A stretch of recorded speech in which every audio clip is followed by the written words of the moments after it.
It's early on a chilly Monday morning, and I'm sitting in the studio.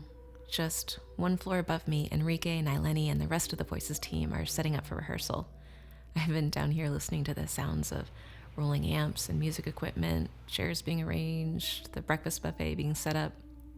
Pretty soon, people will be filtering in, and it'll sound a lot more like the bustle of a family reunion before everyone settles down into their seats, all arranged by tenors, basses, alto ones and twos, sopranos. The band will come warm up, and then it'll get really quiet as the choir warms up with breathing exercises. I love listening to these sounds. So, today marks the last episode of our first season of Sounds of the Sidewalk. Today is also the second half of our incredible conversation with Benjamin and Beckett. We've been talking about resilience. If you'd like to catch up, please go back and listen to the episode just before this one. And if you're just tuning in, welcome to Sounds of the Sidewalk. This is a podcast I've had the immense pleasure of producing with Voices of Our City, a San Diego nonprofit using music and the arts to support people impacted by homelessness. This first season has been incredible, and I want to say thank you to the people I call family here at Voices and to you listening in. It continues to be our great honor to share the deep well of creative inspiration the Voices community cultivates on both the good days and the hard days. I cannot wait to continue this journey with y'all next season. And a little note, after today's episode, Enrique and Naylenie will take a moment to reflect on what this first season has meant for them as well. And with all that, here we go. Benjamin, Beckett, Enrique, and Naylenie, you'll be listening to the sounds of resilience.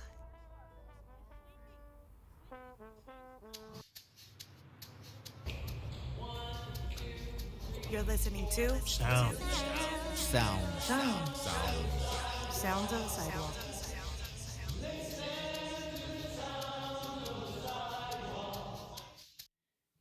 There's times when unconsciously you're acting a certain way, right? But you don't know exactly why, right? For example, there was one time I had this girlfriend and I was getting jealous, and I was like, well, this girl's cool. She don't do nothing. Like, she just goes to work, comes home.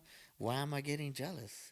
Right. So I had to dig into myself, like, where is this coming from? Right. I believe everything has a root.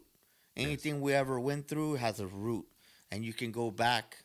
Some are hard to face. Like, you don't want to face it because of pain or whatever the case may be. But it has a root. It started somewhere. That's correct. But when you find those roots and you're able to pull that out, then you can have healing. Correct. You know? Yes. And so I was like, it wasn't even her. It was my own actions. Like you say, I caused my own suffering. Come on. Well, that's the thing. Like, I you was can't doing some like dishonest stuff over here on the side, and then I'm thinking, maybe she's doing the same thing, or maybe, you know, and so all of a sudden I'm getting jealous, but it's not even the person it's me.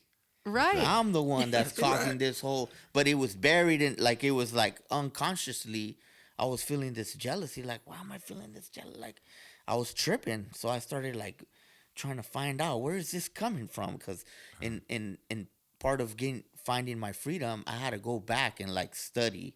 Yes. You know, why did this happen? Where did all this come from? It takes work. It takes intentional, let me look and focus on the history in each step of the process and figure out where that misstep happened.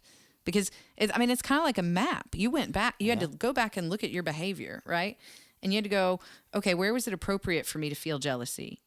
Anywhere. Was it appropriate at any point for me to feel jealousy, and why? Why did I feel this way?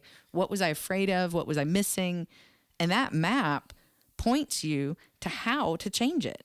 Right. Like, that tells you what you're supposed to do next. Like, okay, well, if I felt jealousy because I thought she might be talking to somebody, well, what makes that person better than me? How come I have that insecurity? Yeah. How come I have that insecurity, right? It comes back to, it's all about you. Like, right? Like, it's all about me. Why do I have that insecurity? Because that's the thing that I can take ownership over. That's what I can change. That's right. I love the serenity prayer for that, because grant me the serenity to accept the things I cannot change, the courage to change the things I can, and the wisdom to know the difference. Right? Like, give me that little breath of time to decide if this is something I need to be worried about. And if it is, then give me that little bit of knowledge to say, okay, what step can I take? And then give me that little bit of impetus to take that step, right? To make the change. And all of it is intentional. All of it is a choice. That's right. And what makes it intentional is you're willing. You are willing to look at whatever it is and deal with it in this now, because it's up in this now. Yeah. It's right here. I mean, you have to be open to it. Sometimes you have to be. That's the only way. That's the only way works. you're gonna make any progress or make any positive change. Right. You have to be open to it. It's gonna be scary, yeah. And the painful thing is sometimes you have to fall on your sword. yeah. Like, sometimes you have to go, oh, I was wrong. And then you got to sit there and take it. Responsibility. Yep. You did it to yourself. That's like, accountability. Instead of being like the victim. Accountability. That's like, right. I'm responsible for everything I do. And I tell people, I'm responsible for everything I say and do. I'm the one. Nobody else. You ain't passing the buck? No, never. Okay. But don't be trying to pass it to me either. Though. Here's $100. Trouble. Come on, problems. you can't give me that. I said, I have nothing to do with that. I said, that is you and your thinking, right? And when you can explain that to someone, I said, look, you believe that because of the way you think. They look at me like, what are you talking about? I said, well, you believe that this is this, and so that's why you're upset. I said, I have nothing to do with that. I'm not in your head. They look at me like, and they don't say anything because it's truth. Right. Don't blame me Yeah. for your Right. feelings, That's baby. right. Don't blame me for your Don't feelings. come screaming at me. I didn't do nothing. I'm not taking it. Bye. Ciao. And I do this in the most nice way and possible way that I can. Right. But I want to bring up something that we all feel, right? And you know that feeling you get when you know something's happening to you and it's right. This is what I'm supposed to do. And you go, boom, you feel it. There's a feeling that comes along with it. So I really pay attention to my feelings, right? And I think lots of people let their feelings, I use them as energy. It's a driving force. I said, oh, I'm feeling this. Well, why am I feeling this? Oh, I'm feeling this way because somebody just did blah, blah, blah, blah, blah. I said, okay. Now, can I change that? And like, no, it's done already. Okay, it's done already. So what am I going to do for me? So if I find myself angry, those are the things. That's like, oop, there's something for you to work on. Oop, there's something for me to work on. Not, you messed up and you about. I say, well, what is it I'm holding on to that makes me think that? What is it that I'm holding on to that makes me feel that? It's not them. It's something else. Like Enrique was saying, what is that root? What is that thing within myself that's making me feel like that? I've got to find that for myself. Nobody else can. But it's a practice. Don't forget, it's a practice, right? So, yeah, sometimes I yell at people, too. I ain't perfect. But I'm perfectly imperfect. That's right. Oh, okay, now. And like just hearing you talk about this right now, this is a question I've been having personally for a while about you. Because every time I see you perform, because I pay attention, it might seem like I don't pay attention, I don't know what's going on. But when I see you sing, and I'm going to go specific, remember when we had a performance at St. Paul's for a small little group of people I think it was for the month of, it was Pride Month that we had a performance. And we have a song that, Taking It to the Streets, that song. Right. You do a solo. Yeah. Every single time I see you doing that, I can tell that you're not just singing. You're meaning what you're saying. It has more of a feeling. It's not just to sing. Yeah. There's more to it. Like your soul is out. Yes. And I want to know, like, what do you channel? Like, what is that like for you? Like, what's going through your head? I've always wanted to ask you. I've just never have. Whoa. Give me chills, girl. Whoa. No. Oh, that's such a beautiful question. Yeah. Right? Because so I talk to other artists about this, right? Because I sing for me first. I do everything I do for me first. If I'm not doing it for me first, then I'm probably not going to do it. So when I go up there, I am thinking about what I'm singing. I want to have that feeling of the music, whatever it is, come through me. So I open to that. I just open to that. And then I say, I'm going to go out here and do this the best that I can do because that's all I can do. And then I give it. I just give it. I just give it. And we're all connected to how it comes out, right? But I understand that feeling right there, I don't care if I sang every note wrong. That feeling people will feel. And the reason I really sing is because I want to feel something and I want other people to feel something. I want them to feel something. I want them to walk away. I don't care if they walk away saying, man, that was the most terrible song I ever heard. It's okay. They felt something. Or if they walk away saying, God, whoo, it gave me chill. All of it. Yeah. So I don't view those two things differently. It's that exchange of energy. It's that exchange of energy, baby. Yeah. It's like, give it to me. I see I'll it. bring it. Both of you had Miss King, Come on. She was bobbing her head, when you guys were singing. I heard that. She must have felt something. That's right. Oh, Beckett, I loved your part too. Anyways, good Yeah. It was good stuff. I'll just leave it like You have that. a beautiful voice as well, Beckett. Yeah. I Thank mean, you.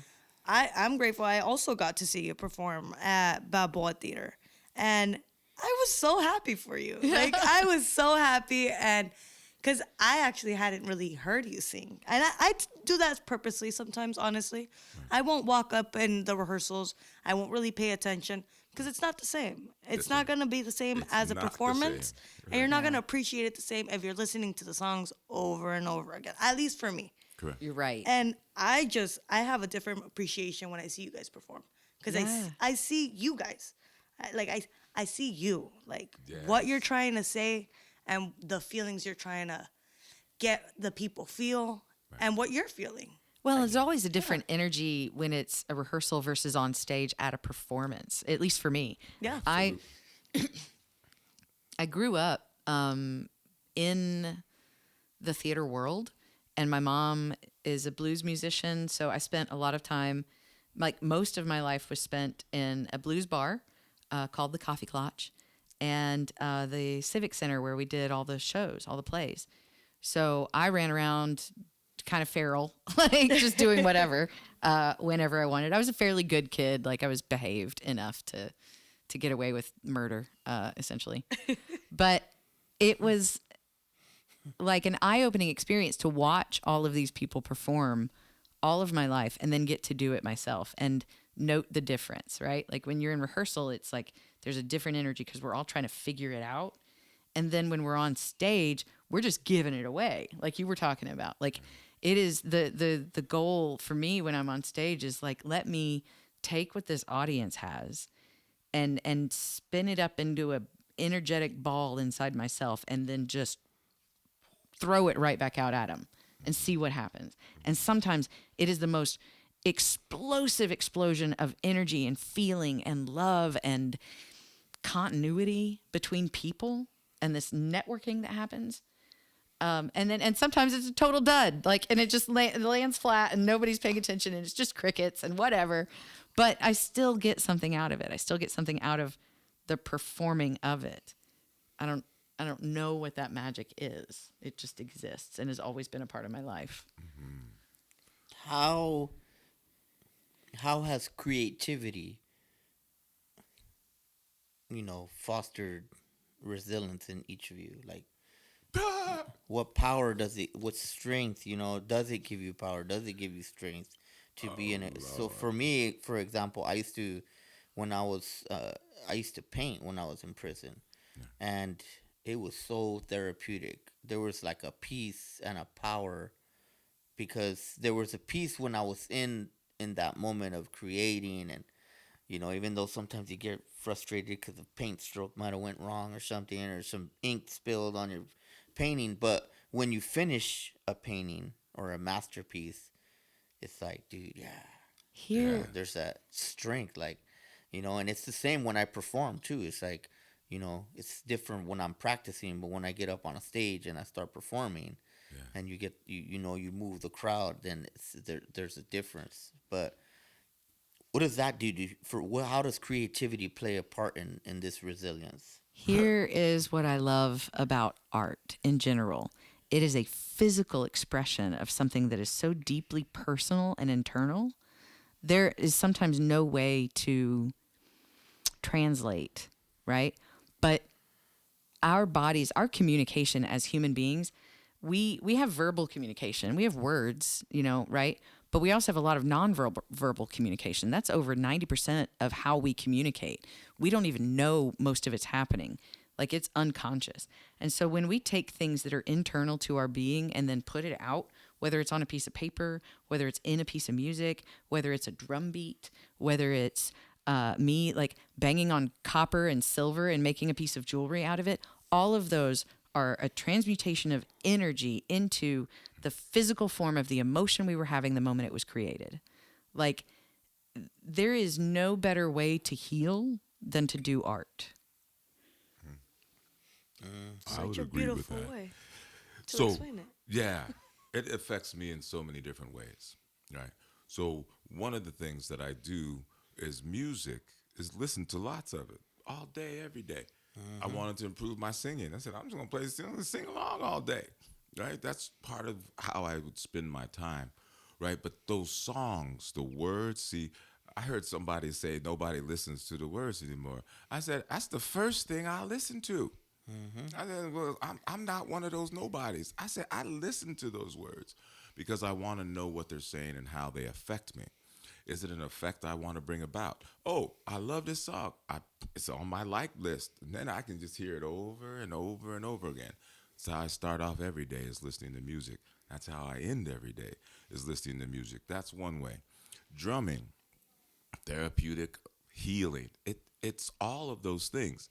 I knew that before they figured it out scientifically, but you can go and do the science yourself. Remo did a big study on it, and you know, they worked with cancer patients, just one that is real popular, and they took half of them and they did a drum class with them once a week. The other half they didn't, and the good cells, the ones that help the body heal faster, there were a huge significant difference in the people that drummed compared to the people that didn't. Just basic understanding that music is a healing force. Music in ancient Kemet, which the area in which we now call Egypt, right? Music was considered a science. The frequency, it's physics, right? It's math, it's all types of things are wrapped up in music. So they studied music as a science, like we study English, the medicine, right? So all of those things are creative and they have an effect on me, right? And so they move me energetically. And that's why I speak about energy, because when you know that feeling, that energetic feeling, then I know I'm supposed to do it. Yes. I know I'm supposed to do it, right? So when that feeling comes, I don't know why all the time. See, that's the thing. But I get the feeling. It's like, I got to do this. Right? That's right? where acceptance comes that's in. it. You That's just right. do. You That's just right. do. That's where the open, right? That's where it's like, so the only way I learn, and I don't know about anybody else, but it's through experience. The only way I learn is by doing it. You can't tell me about something. You can, but that doesn't mean I know how to do it. People go to college, they study for years, get out, do the real job, and go, oh my God, I can't stand this. Right? Because they didn't do it.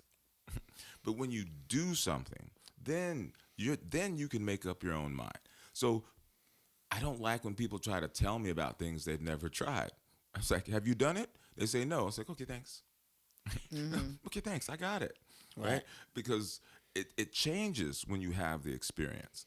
And so people talk about things often, right? Again, that they don't know, right? So ask those questions when people are telling you things that you're thinking about, you know, so that you can engage that, right? To find out for yourself, right? But Curiosity is a powerful thing. it is Very. Yeah, like drumming has healed me in so many ways. I think, sound, the future of the science of sound is a fascinating thing. I grew up like Huntsville, Alabama is a military town, right? They do a lot of research So is on San Diego, by the way. military weapons, right? I know. It's like I haven't really moved. Every branch is here. Just Haven't really moved. But there's a lot of research on the effects of sound. Not only do they do research in singing with people with Parkinson's, right, as to help them, but also sound waves can now clear plaques of proteins in the brain that are a result of Alzheimer's. Right. On top of that, I don't know if you've heard about Havana syndrome, where they've used sound waves as a weapon, right? So sound is more than just a healing presence. It is a thing that affects our bodies on a day-to-day basis. Have you period. seen Dune? End of story. Oh, right. Yeah. Hey, just to give y'all an idea, if you've seen the movie Dune, right, they use sound as a weapon. Mm-hmm. It's been used as a weapon for thousands of years. Yeah. It's just we're unaware of it, right? We haven't done our research. We've lost contact with that. But our ancestors did it. Then we have access to it, too. Mm-hmm. It's just asking ourselves the right questions. Right. We can use it for the good as well. Absolutely. Just like when you guys perform. That's You're right. using it for the good. Yeah. But if it wasn't good, that would be the weapon, though. If it wasn't good, but I'm glad it's amazing. Because it's not just a sound, right? Right. It's a the frequency. energy. It's more than that, That's too. correct. I mean, Yes. just like I was telling you guys, the feeling that you guys have on other people that affect. Yes. It's just every single time I see people leaving after listening to you guys sing, even at rehearsals, they're all happy. Yes. Because that's what it caused. The ripple effect. Yes. I mean, it was positive. Right. Taking that. There's a series of books written by an author. His name is Spider Robinson, and the book series is called Callahan's Crosstime Saloon, and it's got one of my very favorite quotes in it. And the quote is, "Shared joy is increased, shared pain is lessened, and thus we refute entropy." Because entropy is this idea that everything is bad and it's all going to suck and it's all going to go downhill and nothing is ever going to be good again. But if we are sharing our pain, we're letting go of it. And if we are sharing our joy, we are increasing it tenfold. And that's what we spread with this choir. Like when I walked in the doors that first day, I could have cried from the moment I stepped in the door, because it was the first time, especially being out here in California, it was the first time that I felt like I was at home. Which is an important feeling when you don't have a home. Right. Yeah. And I was surrounded by people who felt the same way.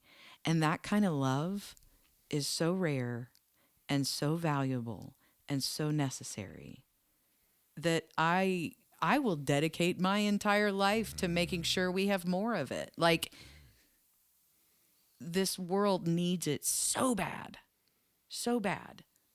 I want to find a way to like blare it from the rooftops so everybody feels as good as I felt that day I walked in here. We get a lot of that. It's I crazy. am sure. I mean, I'm I went sure. through that on my first day of work. Yeah. When I first worked here, I remember I had just gotten out of a job I hated. I literally every day I would wake up for like a year almost. I hate this job. I don't like it. I don't want to go. I'd still go though, because I'm resilient. I'll still go. Right. But I hated it. Right. And then I just got a whatever job just in the meantime. And then I found Voices, which I didn't know what to expect. I mean, I've never heard of a choir that also helps out people who are living out on the streets, but then also is involved with the arts. And then it's so much more than what people think it is. Correct. And my first day wasn't even conventional. It was a World Homelessness Day. Yeah, it was an event that we had Right. at Cathedral. And I remember I came in, I didn't know anybody. I only knew Dennis because he was the person that interviewed me and hired me, right? And I was sitting in there in the church listening to the rehearsal. I swear I felt like I had a light on top of me saying, like, this is where you're supposed to be. I kind of wanted to cry because I was like, damn, like, I think I'm staying here. I don't think I'm moving any more jobs. Right. Like I love it. As my years go on, as I get older, I am beginning to realize there are no coincidences. Yeah. You can say that again. Right. So everything happens to you for a specific reason. Are you asking yourself what the reason is? Everything that happens to me because it needs to happen to me to move me in the direction I need to move. And I may never know the reason for some of it. And That's right. I have to be okay with that. Yes, you do. Right? Because otherwise I'll never keep moving forward. I'll That's stop. Right. Hey, you understand. Did y'all catch that? Sometimes you may not get the reason. Or lots of times for myself, the reason comes after the fact. Yes. Right? Yeah. You complete it, you get that feeling, you do it. It's like, boom. And it's like, oh, I get it now. Now that's Right? why I had to go Because through I that. had the experience. And even Experience that is the is just because sometimes, yeah, there's like stucky situations where I'm like, I wish I didn't go through that, but I guess here we are. But looking back and thinking, okay, what did I learn? Like, That's right. what did I learn? There has to be at least one thing you learned. That's There has right. to be something that must have stuck that, hey, I don't want to feel that like that again. You know, and that's the Like, thing. That at is the least. beast of hope. That is the seed that will always grow. Like you are like, what is it that makes it keep going? It's that question every single time. Every single time. Being curious, So, like you said. I'll just say, this is what a college professor said to me once. I was about 25. Professor Todd, if you hear this, you know, what's up? He just said it to the whole class. He said it with such a force that it moved me. He said, question everything. I said, everything? Everything. So when I find myself questioning everything, I find that I have no time left to think about what other people are thinking, what they think about me, what they say about me. I don't care because I know me. As Naylenie was saying earlier, you really have to know yourself, and that's where I think it all begins, Yeah. right? Asking yourself those questions. What is it that you believe? Not what your parents believe, not your teachers, your friends. Not What even what is you it that think you believe? should believe. That's right. But what is it that your actions are showing you that you believe? Because what you do aligns with what you believe. Amen. What you do aligns with what you believe. So I ask people, what are you doing? Yeah. What are you doing? Because at the end of the day, words are very powerful, yes. Right. But if we put words and the action, Come on. the action is gonna have a whole lot more meaning to it because it's what's unsaid. That's right. You see it. I mean, I can say a billion things. I can say, you know what? I'm a millionaire. I don't need to work. I don't need to be here. You know, I hate Mondays. I don't work any Monday. But is that the truth? Like, Right. no, it really isn't. Like, what am I doing every day? I'm here. I'm happy to be here. Right. I mean, I wouldn't change it. I'm happy. Yeah. And we like having you here too. I'm just saying. Oh yeah, this whole choir, this whole experience is an amazing thing to feel, to come out here and feel so alienated and alone and lonely, and then get to a choir where I feel so supported, and like I've got a blanket underneath me, like just like, hey, it's gonna be all right, you're cool, it's all good, don't worry about it, just wake up, you're fine. Like it's like, all right, I can do this, you know. Yeah. It is beautiful. I remember my first day. I felt very much the same way. It was, wow. It was very uplifting, inspiring. And again, it's a feeling. I'm talking about the feeling. Okay? I saw all the people, right? And everybody's here working on something, just in case y'all didn't know that. We all came here to work on something or we wouldn't be here. What are you working on?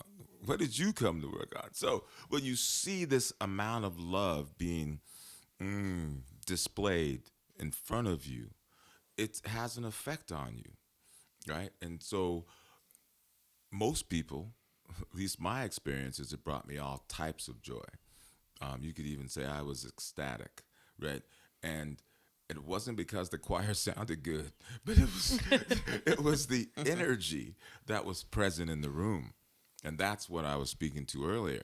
That energy, right, it can move anything in a matter of seconds. It's just that we have to bring our awareness to that so that we can use it in a more conscious way. There is so much inspiration that flows through that room on a day-to-day. Like, I didn't write my own music until I came here to this choir. Like, I'd tried, but it didn't come out of me whole. It didn't come out of me as a song. It just was bits and pieces because I didn't know myself. Right. You know, and not until this year anyway. You know, and taking the time to learn myself and figure it out has allowed me to put myself out there. And it's because this choir allowed me to feel safe. Yes. I call that unconditional love. Absolutely. It's the only place we can feel safe. It really is. Only place. So there's only one love, as the Rasta say. One love. There's only one. And that's the unconditional kind. Anything else is something else.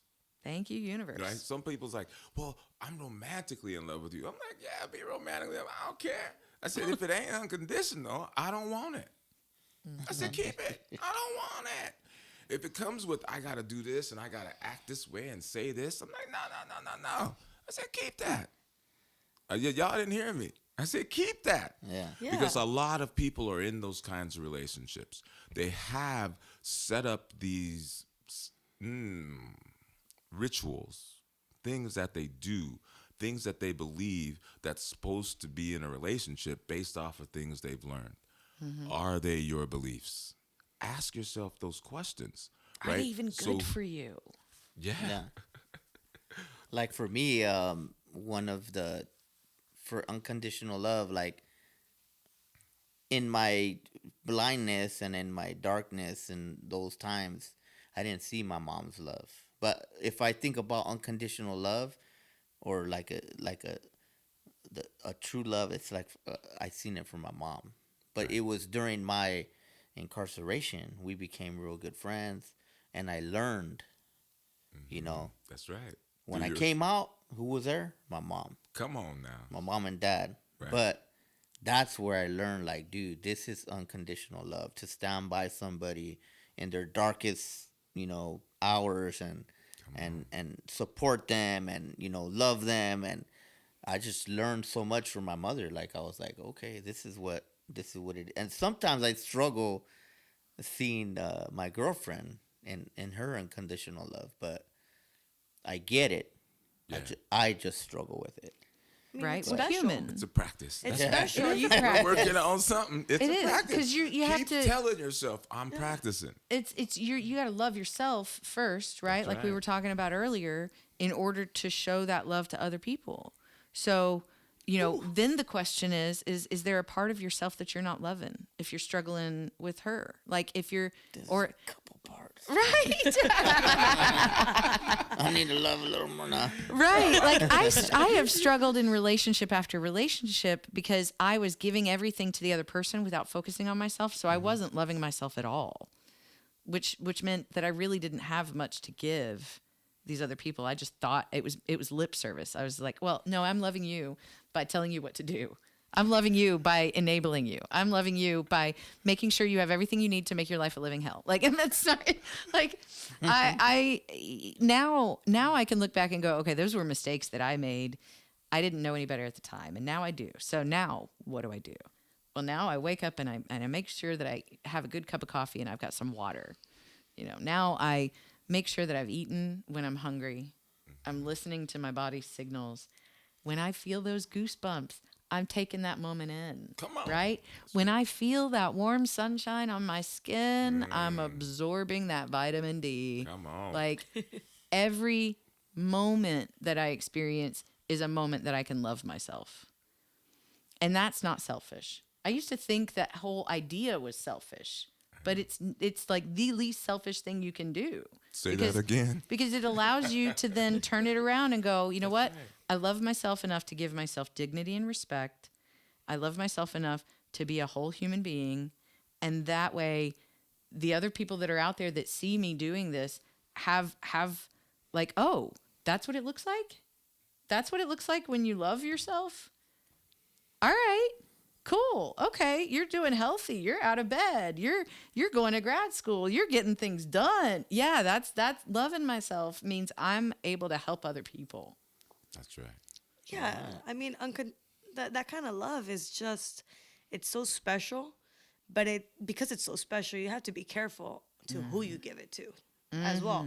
Because I'm a very open person, but I am very selective of who gets that kind of love. Because for me, if that means I'm giving you my all, that means I'm loving you like you're me almost. Like I'm gonna be there, whatever you need.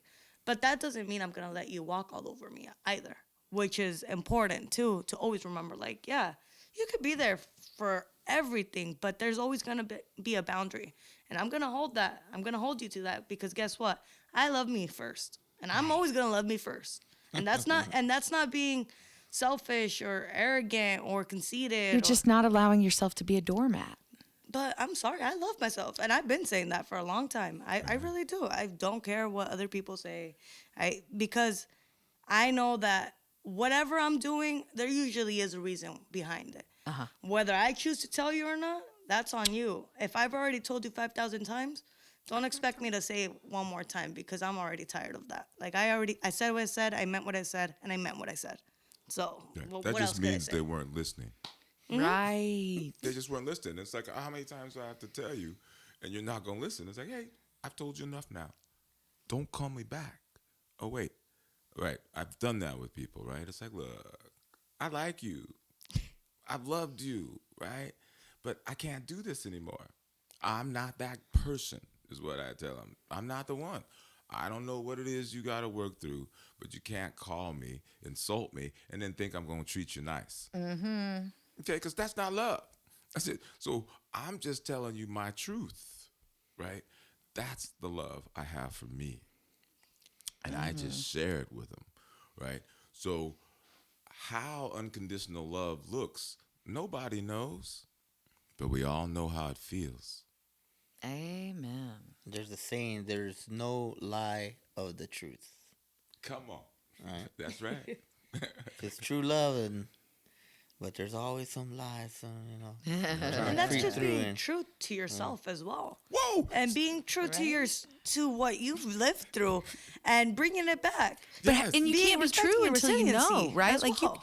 I went through so many iterations of myself when I was younger because I was like, this is who I want to be rather than this is who I am. Say that one. So right, like this is who I want to be. I want to be this cool person. I want to be this, I don't know, whatever.